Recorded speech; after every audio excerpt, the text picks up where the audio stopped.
আল্লাহর নবী হযরত ইব্রাহিম আলাইহিস সালাতু ওয়াস সালাম আল্লাহর দরবারে দোয়া করতেছেন, রব্বানা, হে আমার প্রতিপালক, ওয়াবআত ফীহিম, আপনি তাদের মধ্য থেকে রাসূলাম মিনহুম, তাদের মধ্য থেকে তাদের মধ্যে এমন একজন রাসূল প্রেরণ করেন, ইয়াতলু আলাইহিম আয়াতিকা, যে নাকি তাদেরকে আপনার আয়াত সমূহ তেলাওয়াত করে শোনাবেন, ওয়া ইউআল্লিমুহুমুল কিতাব, এবং হাদিসের ব্যাখ্যা দিবেন, কোরআনের ব্যাখ্যা দিবেন, তাফসীর শিখাবেন, অনুবাদ তরজমা শিখাবেন।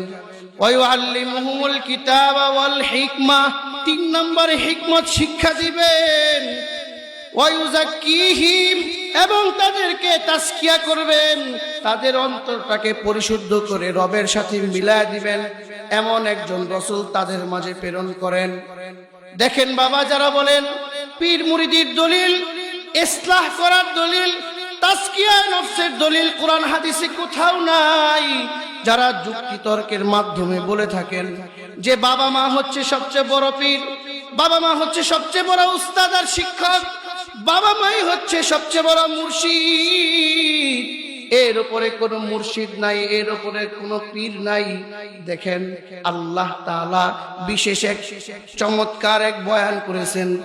আল্লাহর নবী হযরত ইব্রাহিম 4টা দোয়া করলেন, ইয়াতলু আলাইহিম আয়াতিকা, তাদেরকে আয়াত শোনাবে, ওয়া ইউআল্লিমুহুমুল কিতাবা, আয়াতের তরজমা তাফসীর ব্যাখ্যা শিক্ষা দিবে, ওয়াল হিকমা, তাদেরকে হিকমত শিক্ষা দিবে, ওয়া ইউযাক্কিহিম, 4 নম্বরে তাদেরকে তাজকিয়া করবেন।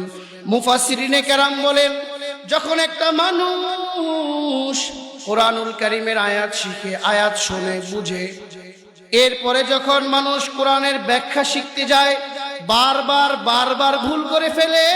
কারণ কি? তার দিলটা এখনো ইসলাহ হয় নাই, তার দিলটা কোনো মুরব্বি ইসলাহ করে নাই, কারো মাধ্যমে থেকে সে কোনো বুজুর্গের সোহবত পায় নাই। এই জন্য সে কোরআনের আয়াতের ব্যাখ্যা করতে গিয়ে বারবার ভুল করে ফেলে। পয়গম্বর ইব্রাহিম আল্লাহর কাছে দোয়া করেছেন, ওগো আল্লাহ, তাদেরকে আয়াত শিক্ষা দেওয়ার জন্য, দ্বিতীয়ত কোরআনের ব্যাখ্যা এবং তরজমা শিখানোর জন্য, 3 নম্বরে হিকমত, 4 নম্বরে তাজকিয়া শিখানোর জন্য তাদের মধ্য থেকে একজন রাসূল প্রেরণ করেন।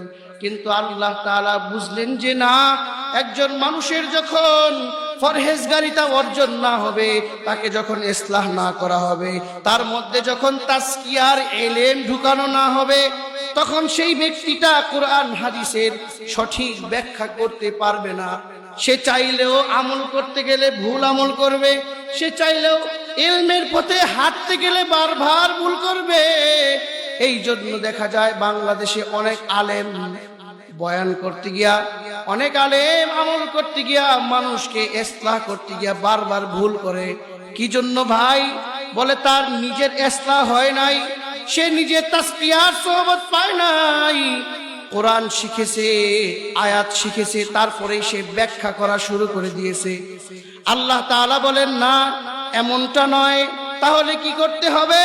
আল্লাহ তাআলা আয়াতটাকে ঘুরায় দিলেন। তাজকিয়া ছিল 4র্থ নম্বরে, আল্লাহ তাআলা তাজকিয়াকে 2য় নম্বরে নিয়ে আসলেন।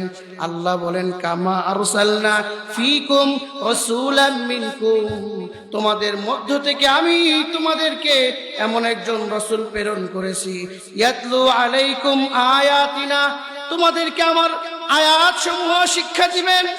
1 নম্বরে কি আয়াত? দেখেন, তাজকিয়া ছিল 4র্থ নম্বরে, আল্লাহ তাআলা তাজকিয়াকে কত নম্বরে নিয়ে আসলেন? ইয়াতলু আলাইকুম আয়াতিনা, 1 নম্বরে আমার আয়াত, ওয়া ইউযাক্কিকুম, 2 নম্বরে তোমাদেরকে তাজকিয়া করবেন। আয়াতের পরে যদি তাজকিয়া হয়, ওয়া ইউআল্লিমুহুমুল কিতাব, 3 নম্বরে তার জন্য ব্যাখ্যা, বিশ্লেষণ, বুঝা এবং আমল করা সহজ হয়ে যায়। সুবহানাল্লাহ।